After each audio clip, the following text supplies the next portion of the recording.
नमस्कार मित्रांनो, मी प्रशांत नाट्यकर. आज आपला ब्लॉग स्पेशल होणार आहे. आज महाशिवरात्रीचा ब्लॉग आहे. मस्तपैकी उठून सकाळ सकाळी शिवरात्रीचा आनंद घ्यावा म्हटलं आणि आजची हवा खरोखर वेगळी होती. नंतर वर्कआउट चालू केला बघा. तुम्ही बार मारून घेतलं, डिप्स मारून घेतलं, शरीर असं पूर्ण आखडलेलं, कारण की एवढ्या लवकर मी कधी आता जास्त उठत नाही, त्यामुळं परत ना सपाट्या मारल्या. मस्तपैकी आज फ्रेश व्हावं म्हटलं, फडशाच पाडला. नंतर मानेचा जरा वर्कआउट करून घेतला.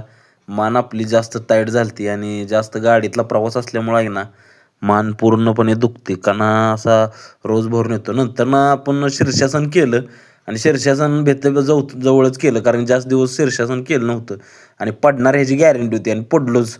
त्यामुळे जरा बॅलन्स केला आणि तुम्हाला पण होता होईल तेवढं बॅलन्स करत जावा.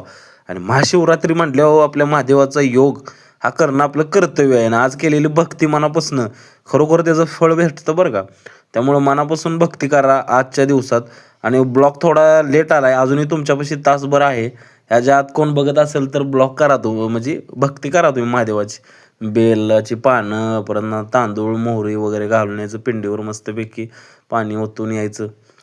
तर नंतर ना आज एक आपण संकल्प, आणि चेहरा बघा फ्रेश झालता. नंतर ना आज आपण एक संकल्प केला. सकाळी सकाळी उठल्या उठल्या आपण एक झाड लावलेलं आहे आणि झाड ते बघू शकताय तुम्ही.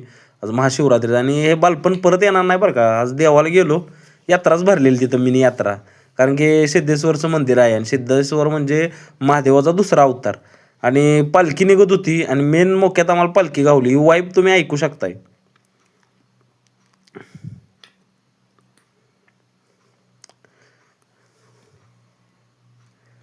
मंदिराचा आवारा तुम्ही बघू शकताय. गर्दी तर काय भयानक. नंतर नारळ फोडून घेतला, मस्तपैकी फील येत होतं. परत ना जरा उसाचा रस, परत आपल्या लक्ष्मीला पण नारळ फोडून घेतला. ती नाराज व्हायची म्हटलं, महाशिवरात्री ती पण आपल्याला साथ देत्या, त्यामुळे तिला नारळ फोडून घेतला, खोबरं ठेवलं. नंतर ना आपल्या घरात पण नैवेद्य दावला ना आपला उपवास बघा. मस्तपैकी खिचडी आणि दुपारी बरोबर तेल संपलेलं, आपलं तेल घेऊन आलो.